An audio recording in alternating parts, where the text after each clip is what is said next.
Good afternoon, everyone. Welcome to yet another session of OPP's AMA, which is Ask Me Anything. I've got a special guest with us today, a good friend of mine that I'll introduce shortly.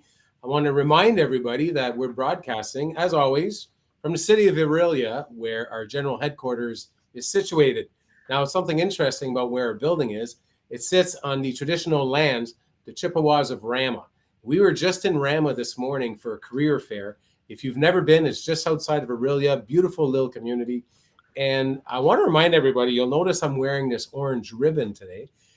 The National Day of Truth and Reconciliation is coming up this coming Monday on September 30th. And we recognize that by wearing these ribbons. And I want to throw a challenge out to our viewers to maybe learn about the history of where you are.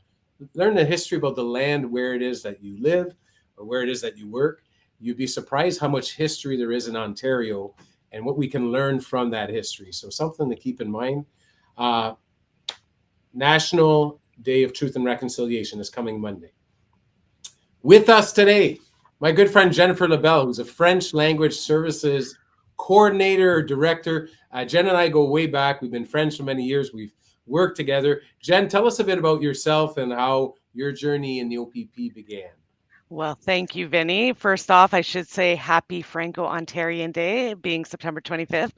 I've been with the OPP for this is my 17th year. I started in 2008 as a communicator in the comm center up in Smith Falls, and then transferred in 2011 to the North Bay Communication Center, where I was a dispatcher call taker there for many years. And then that's how we met when we started doing recruitment together. That's right. And I'm going to point out, we're going to go back and forth here. Nous sommes francophones tous les deux. Aujourd'hui, c'est une session bilingue où on va parler en français et en anglais. Jen, tu as mentionné que c'est la journée des Franco-Ontariens. We're talking about Franco-Ontarian Day. I noticed that you're wearing the colors. I commend you on that. I am wearing them via my little flag, the Franco-Ontario flag. So I'd like you to tell us a bit about that. And please switch from French to English, however you feel comfortable. What's so special about this flag? Well, today is the 49th anniversary of the flag. So it was raised for the first time in Sudbury at the Université de Sudbury on September 25th, 1975. And it was created by a teacher and a student, I believe, at the school. It's very meaningful for the people of Ontario. So the green represents spring and summer. The white represents the very cold winters. The fleur de lis is the symbol of Francophones across the world, and the trillium is representing Ontario. So altogether, it kind of shows the history of not only Francophones in Ontario, but also in Canada and across the world. So it's That's very near and dear to our heart. Yes, it is. And it's probably the best description of the flag I've ever heard, Well, thank you. explaining all the components. And I know what you mean because growing up, I went to French camp as a kid, French summer camp. That flag flew there. I've known this flag seems like my whole childhood when I think back. Moi, j'ai été souvent au camp qui était sur l'île aux Chênes, juste en dehors de Sudbury, dans la région de la Vigne. Je ne sais pas si ça existe encore, mais le camp, l'île aux Chênes, j'ai trouvé des photos en ligne à propos du camp. Et puis, j'ai des vraiment bonnes mémoires. Et puis, le drapeau franco-ontarien était là sur un gros mât, reste sur une pointe en roche.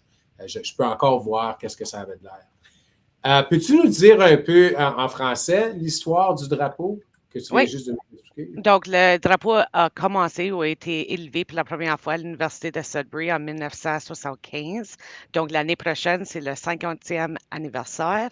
Ça a été créé par un étudiant et un professeur, je pense, à l'Université de Sudbury. Puis, le vert représente l'été et le printemps, ainsi que le blanc représente l'hiver, qui est très, très froid au Canada. La fleur de lis représente la communauté francophone au monde entier. Et le tri, je pense que c'est ça en français, le trillium, représente la province de l'Ontario. Donc, c'est vraiment un drapeau qui est inclusif de vraiment toute la communauté francophone, pas seulement en Ontario, mais autour du monde. Oui, puis c'est vrai que c'est très reconnu. Un francophone, quand il voit ce drapeau-là, tout de suite sait que ça a d'affaire avec le fait qu'on est français. Um, for those of you joining us, we're doing this bilingually today, so I hope to see some Francophone people joining us also. It is Franco-Ontarian Day. Today is the day, and it's a very meaningful day for Jennifer and I, as we're both Francophones. French was our primary language, well, it still is. It was the first language we learned. We learned English after. Now, one of the neat things about the flag, and I'll let you elaborate on this, Jen, I notice it every day outside our building. It wasn't like that before. Tell me how that happened. Yep. So last year, actually, we were successful in having the flag raised permanently at our general headquarters, but not only at our headquarters in Aurelia, also all of our regional headquarters, so North Bay, London, Smith Falls, and Thunder Bay, along with Aurelia, as well as all of our detachments in designated bilingual areas. So I know you're going to ask me what a designated bilingual area is. So the province is separated in 26, soon to be 27 areas. The 27th is going to be the city of Sarnia, which will become designated on November 1st of this year. So we will have 27 areas, and all of our detachments located in those areas have a responsibility to offer services in French to the people of Ontario. And before you keep going, I have a funny anecdote about the fleur de lis that I just thought of I should tell you. But Okay. years ago, I went to New Orleans, and as you know, there's a lot of French, well, Creole in New Orleans, in Louisiana. And I went into a little boutique and I saw these earrings, and they were the fleur de lis. And I was like, oh my goodness, like I don't have anything jewelry wise that's Franco Ontarian or anything, right? French. And I bought them and I was so excited, and then realized that the New Orleans Saints is their football team. And it was the symbol of the football team, not because it was French. So I wear very proudly this NFL symbol on my ears, but it has nothing to do with, yeah. So just a funny story for Well, you. it's okay. We know that when you wear it from your French heart, Yes, and that not you're my NFL representing. loving heart. Yes. It brings Yeah. up a very interesting fact. A lot of people don't realize how big the francophone population is in Ontario. And when you say there's 26 designated, about to be 27 areas, that represent like at least half of the province? That must be covering a pretty good chunk by now. It is probably covering 75%. So all the major cities, including Toronto, Ottawa, London, all of them are designated. So if you're thinking about how much of a population that is, so just to kind of give a reference, we calculate, I guess, 650,000 people in Ontario are identified as francophones, but 1.5 million people in the province actually speak French. So we kind of go off of that number, and they are spread out. Obviously, there are pockets of very concentrated francophone areas if you think of Eastern Ontario and Northeast Ontario, but there are places in Northwest and West and in Central Ontario that also speak French. If you think about towns like Windsor, the surrounding area of Windsor, the town of Penetanguishene, which is close to Aurelia, very, very French. They have pockets, and that's from the old settlers back in the day when France and England were fighting over the land, that those pockets were kind of established with the Francophone community. It's amazing the history that there is that comes when you talk about language, especially French and English when you're talking about Ontario. I think that's really neat because we're both from very francophone areas. I grew up in Hearst, which I think is 98% French, and Sturgeon Falls. It's got to be. Is it 98 or is it 100? Well, it's got to be at least 75% for sure Okay, now. but it seems I rarely ever hear someone speak in English when I'm in Sturgeon Falls, a very francophone area. Great place to get a poutine for those of you that want to fuel the stereotypes. You know, if you're ever looking for something to get Jen for a present, a poutine, a Joe Louis, and a Pepsi would probably bring tears to her eyes. So, in talking about how big the French population is in Ontario, one fact that I find interesting, we, the OPP, are a bilingual organization. Although we're in a province that's not officially bilingual, sounds like maybe 75% bilingual. Are we working towards making Ontario eventually fully bilingual? Do you know any insight Well, on I mean, that is a wish list for sure, for especially for people who are francophone, and people who work in French language services like myself. But I do not know if the government will allow that. There is only one province in the entire country that is bilingual, and that is actually New Brunswick, whereas Yeah. Quebec's first language is French, and us, we are technically English. However, because we are part of the Ontario government, we are mandated to provide services in French, and also we want to do it because it's the right thing to do. But there is a law that does dictate how the OPP, amongst all the other ministries in the government, are required to provide services in French. Well said. Je vais retourner en français. C'est pas un prérequis de devoir parler le français pour appliquer pour la police provinciale de l'Ontario. C'est un très bon atout parce qu'on cherche des gens qui sont bilingues. Mais avec ça, je veux dire aussi que si vous parlez une autre langue, que ce soit l'italien, n'importe quoi, vous pouvez parler japonais. Ça fait partie de ce qui nous fait ou ce qui nous rend une très bonne organisation parce qu'on a de la diversité de langage. Et ça, c'est une chose qui est très importante. Pourrais-tu partager ça même? Moi, je l'ai dit en français, je vais te laisser le dire en anglais, que le français, ce n'est pas un prérequis, mais c'est un très bon atout.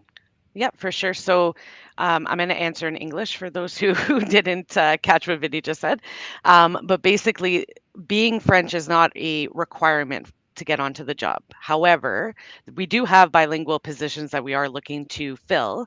So having that French, I guess, asset is definitely going to help you in the interview process. Does not mean that we want to discourage anybody who speaks another language or people who only speak English.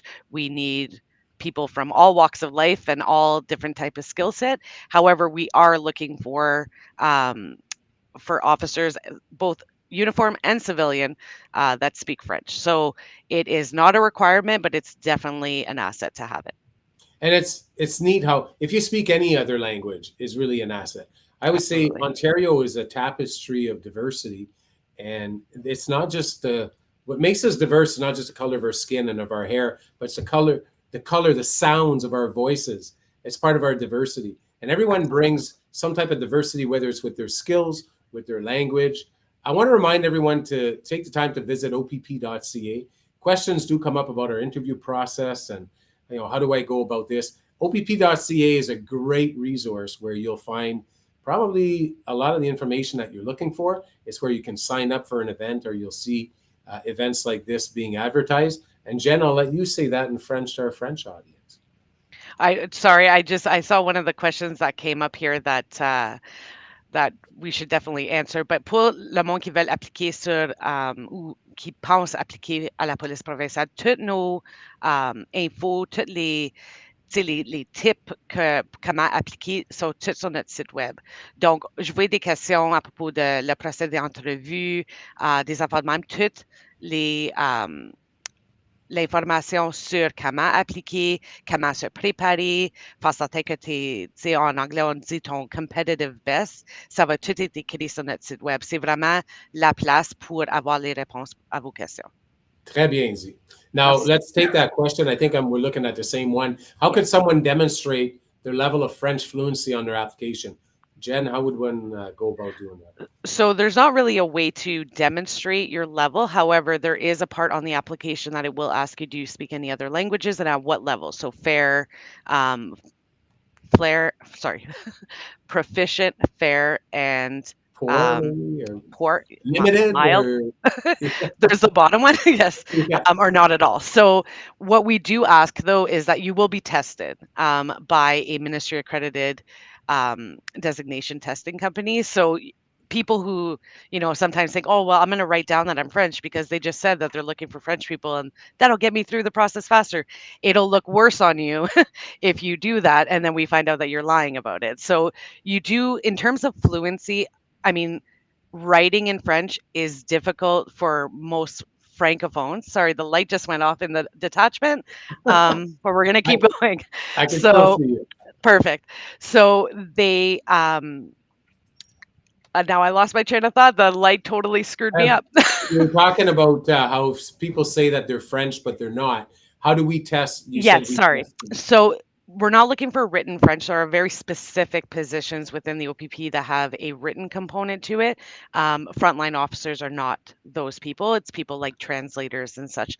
But when you are going through it, we just want to make sure that you can communicate in French. That if somebody is in an emergency and they are talking to you or they're giving you a statement, that you're able to do those things in French. So if you went to school in French and maybe you lost it, that's okay. You still have that base of French. And I know that we were going to talk about it, but we do offer French training to our officers to help them either upgrade or just to kind of have that chance to practice it. A lot of people maybe went to French school, they lived in the north or in the east of the province, then they moved to a place that was really, really English and they didn't have time or the opportunity to practice it, that we can kind of get them back to a level where they feel proficient enough to have a conversation with people. Yeah, you bring up a good point that French is a perishable skill, and I always say it's like the different skills that other officers use, whether it's hand-to-hand techniques, shooting a firearm. There's skills that you need to practice so that you can keep them. And I'm glad you brought the point about I don't want to say people lying on their application, but maybe embellishing how good they are in French. I have interviewed people that had that they're French. They indicated that they're French on their application, and when we come up with that, I would then ask the next 5 questions in French, and they were lost. They had no idea. So I was like, "So, would you want to revisit whether or not you're proficient or not?" So just be honest. If you do have a little bit of French, hey, that's great because it encourages us to link you up with the training that Jen's talking about, where you might be quite happy to see that you can improve your French all through the organization. Somebody asked if they have to pay to apply. You don't have to pay. Everything you need is at opp.ca. Go read about the process right there, and you'll find out what the prerequisites are for applying. Keeping with our French theme here, do we work with any other agencies? So if I think of the OPP and their FLS services, is that just contained with us, or we work with other ministries or agencies? Yeah, so we, especially like I would say the ones that are more frontline. If you think about the MNR and the MTO, they both have enforcement officers. So you have the MNR game wardens, you have the MTO enforcement officers. They're out there in the public doing traffic stops just like us. They're working together. And so they also have the same requirement to have French people available to be in those 26 designated areas, not just an OPP thing. It's a whole OPS, like the Ontario Public Service or the Ontario government aspect. So everybody kind of falls under that. In terms of actual community groups and things like that, we do try to partner with organizations that have that French, um, you know, like backing or like that is Yeah. based in the French language. So um, we work very closely with communities, especially municipalities that are francophone, just to make sure that we're all on the same page, that we're able to help each other, that there's best practices that are shared between them. But it's an ongoing relationship with them for sure. On parle des partenariats qu'on a avec d'autres agences, puis que Jen, tu mentionnes les associations, puis c'est toute la liste des F. La Ouais. FARFO, la FESFO, il y en a toute une liste, là, les acronymes sont semblables. En parlant de ça, j'aimerais parler un peu, toi et moi, les deux, on a participé, et puis je pense qu'on a même enseigné tous les deux à 2 différents groupes, le FLIP et le FLEC.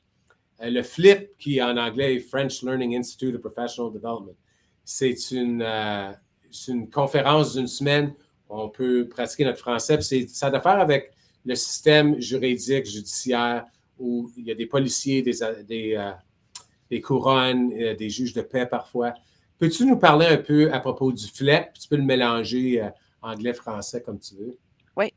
So le FLEC, it stands for French Language Emergency Communicator Professional Development. Puis c'était vraiment une réponse à Flip où il n'y avait pas vraiment une formation pour les communicateurs d'urgence et aussi d'autres policiers qui n'avaient pas vraiment la chance d'aller faire le Flip. Donc, during the conference, the FLEC conference, what we do is we have francophone communicators, so 911 communicators and frontline officers come together. It's virtual now, used to be in person, but since COVID, we've seen that we can actually reach more people doing it virtually because we are spread out across the province.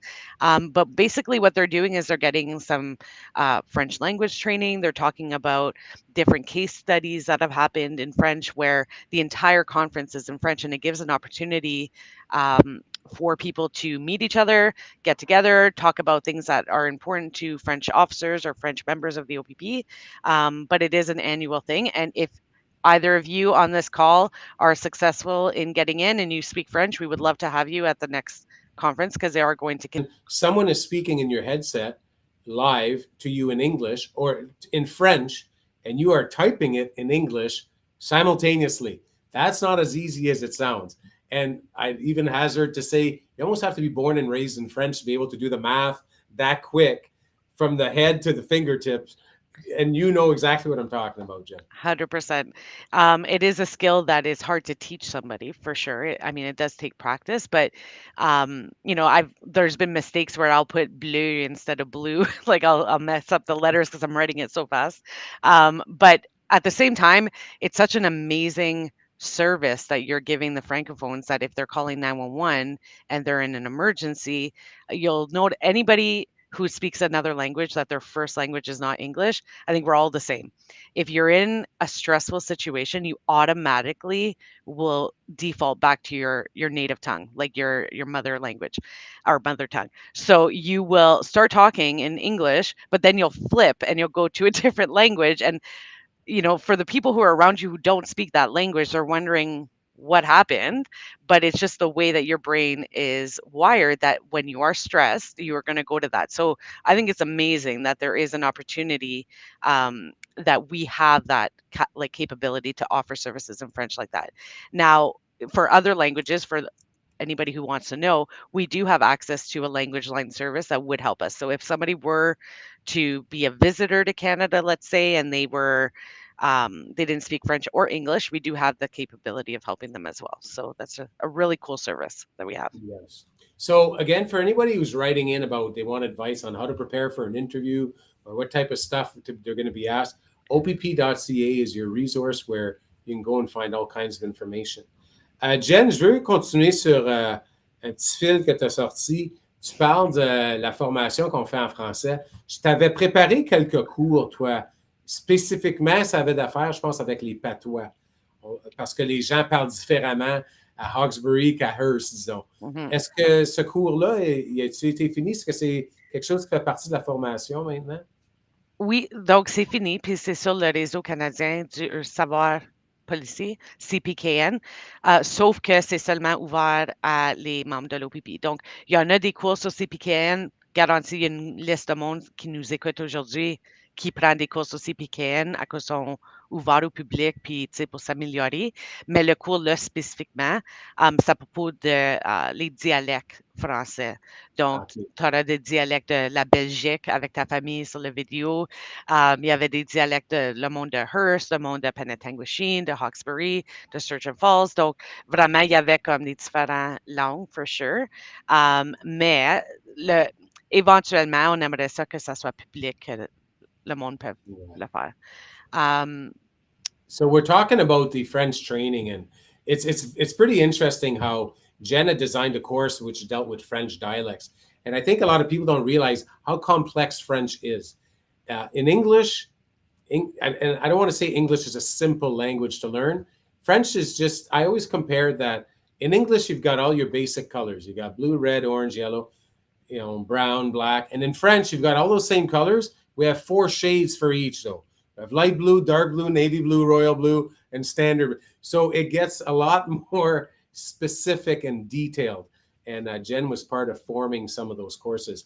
That type of training is still offered to our officers online through the Flip and Fleck, which we were talking about. And there's also, I want to just hit on, isn't there a Groupon lunch meeting or some type of monthly thing that people can log in from any location when you're in the organization to help improve on their French? Yep. So it actually hasn't started yet, but it is going to be kind of like what they call like a chai chat where people, if they're available, they can log in, let's say on a Wednesday at noon, they can go on and they can actually just talk in French, no judgment, no, you know what I mean? We're not talking about anything in particular. There might be themes depending on, what time of the year it is, but it's just an opportunity. Like I said, the people who grew up in French households, but then got sent somewhere, or they wanted to go work in the great white north of the province, and they don't get the opportunity to speak French, right? So it gives them an opportunity to do that, because a lot of times French people, if they lost their language, they're a little bit apprehensive about it, Yeah. about not wanting to sound wrong or make a mistake because they think that they're going to be judged, which we are not judgmental about that at all. We Especially because, like, for me, my French is very Sturgeon Falls French, and if there's anybody on this call who is from that area, you'll know that we don't speak French, we speak Fringlish, and we're very proud of it. But having that ability to speak that means that the people in the area understand what we're saying.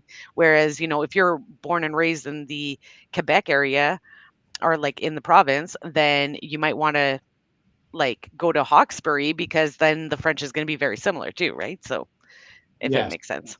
it does. Now, I just want to hit on one question, Jen. Maybe I'll let you answer it in French.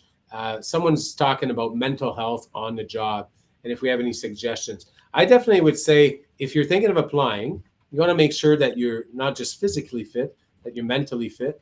There's different ways that people look into that, whether it's talking to a counselor or they're part of different support groups. I can tell you that on the job, we also have all kinds of mental health supports for our officers, from internal supports like the Healthy Workplace, which are officers, because some officers want to talk to another officer. We have, through our association, a great program called Encompass. Whether you need a dentist or you need to talk to a psychologist, you dial a 1-800 number, you'll always have somebody live. We have the Employee Assistance Program, which is through the Ontario government, which is who we work for. So yes, there are mental health supports, but it's also important to look after your own mental health, whether that's with your support network, your family, your friends, and to have them assess you and assess yourself. Jen, can you fill that in French? Ouais. I gave, Ben, merci. C'est une question super difficile, donc ouais, merci pour ouais. ça. C'est pour ça que je te Hem, l'ai donné en français.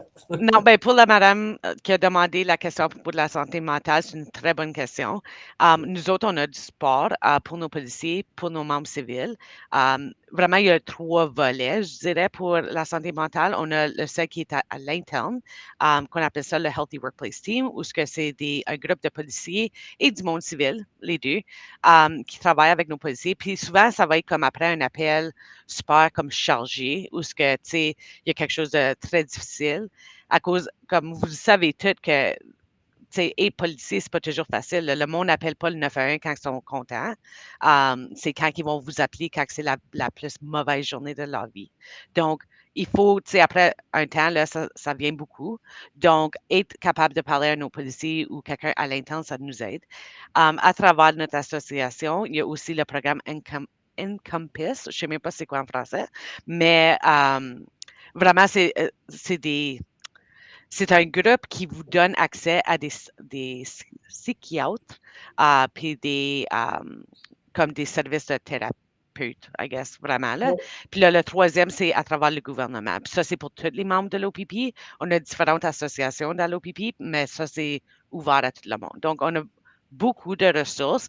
Puis ça a vraiment changé à travers les années, comme depuis que, on va dire, Vinny a commencé 30 ans passés, puis aujourd'hui, c'est complètement différent. Comme la santé mentale est beaucoup plus ouverte. Il n'y a plus vraiment un stigma, on va dire, attaché à ça dans le corps de police. Donc, je dirais, pour la personne qui a demandé la question, que vous seriez bien protégé de ça. Very well said, Jen. Ben, Now, merci. somebody's asking about the psych interview. If you're at that stage, it's one of the final stages. It happens pretty well at the same time as the background stage. So I can't tell you for sure it's the final stage. And if you haven't heard back, patience is the name of the game. By the time the results get assessed, and they'll get in touch with you. So until then, stay fit, stay strong, but patience is what's needed. Now, we've talked a lot about the French side on the uniform. I want to make sure we touch on the comm centers, because not just do you come from the comm center, your background, your history is there, but we're also looking for bilingual people in the comm centers. That's like, comm centers are the first step of the emergency frontline service. First point of contact. It's so important that we have bilingual dispatchers and call takers. Tell us a bit about that, Jeff. Absolutely. And, it's not only like in terms of the civilian um, like job opportunities, as much as I am always going to push, higher for the comm center because that's my home. There are, after being in this position and seeing how many positions we have, which I will touch on later because I know Vinny's going to ask me about that. But there are other opportunities within the OPP where being French is very, very important.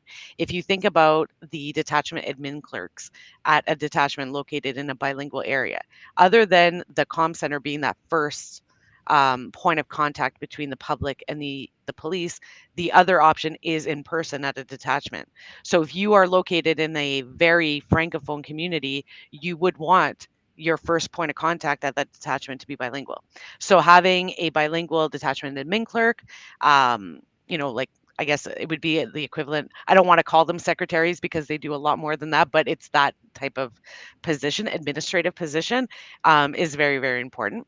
The other part of it is in investigations. If you think about it like a crime unit, that victims of crime could very well be francophone and having to give statements to detectives in French. Having those people in those types of areas of the OPP be French is very, very important. It's not just the officer that's doing the traffic stop on the highway that should be French or the comm center.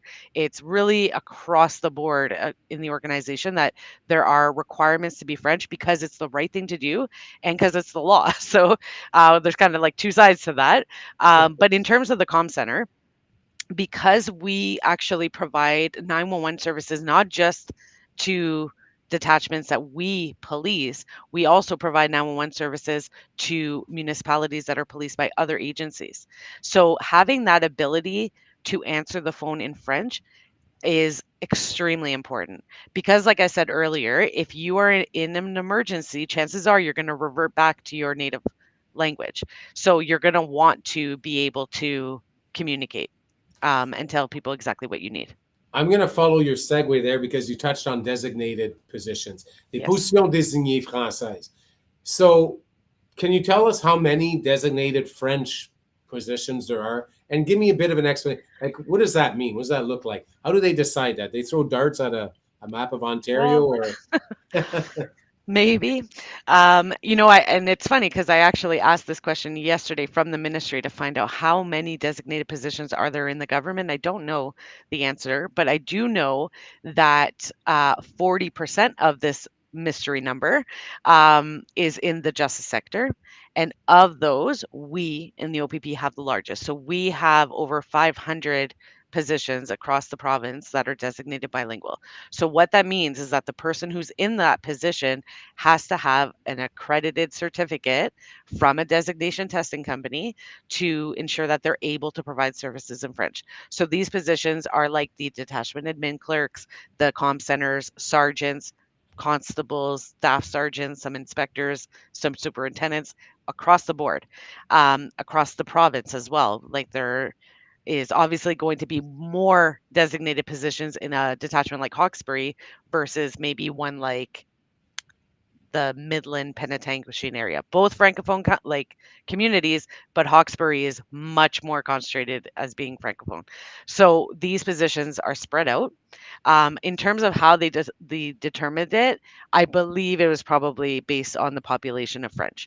So to be designated as a town or a municipality or a city, you need to have at least 5,000 francophones in your town, or 5%. okay? Kind of. So that's how they, or 10%, or 5,000, whatever comes first. So in a place like, let's say, Toronto, as an example, the city of Toronto or the GTA has over 200,000 people who identify as Francophone. However, the likelihood of doing a traffic stop with somebody who's a Francophone versus any of the other languages that are spoken in the GTA is pretty low. Whereas if you were, let's say, in northeastern Ontario and you're in the Hearst area and you do a traffic stop, guarantee the person's French. So Yes. you I have to used to, have more designated positions where the population is. I use that example sometimes in my presentations. When I was posted in South Porcupine and Matheson, I would get called upon for my French skills.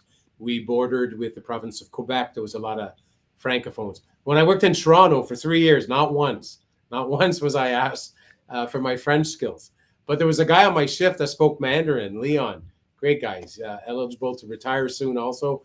and we relied on the other resources and the diversity that other people brought to the table. So I'm glad to Absolutely. hear that the designated positions are spread out. It's not just civilian or uniform roles, and it's not just the constables. You mentioned detectives, sergeants, superintendents. So it's throughout every layer of the organization, which I think is important so that it gets the value and the support that it requires.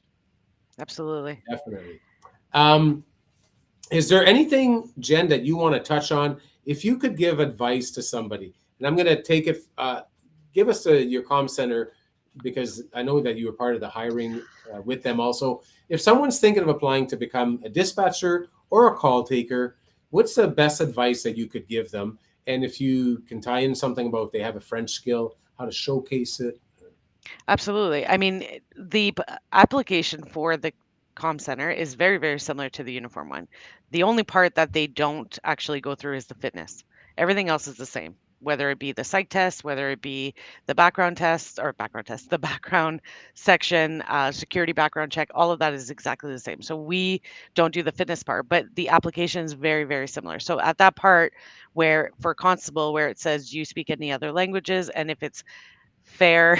Did we figure it out what it was? Proficient, Limited, maybe? fair, or I I'm not sure exact. We're gonna Limited. have Let's to go with pull up an limited. application to see what it is, but it is exactly the same. So when you are, circling that and you put proficient, there is a part at the end of the application where I used to tell people who were doing the process, like, sell yourself.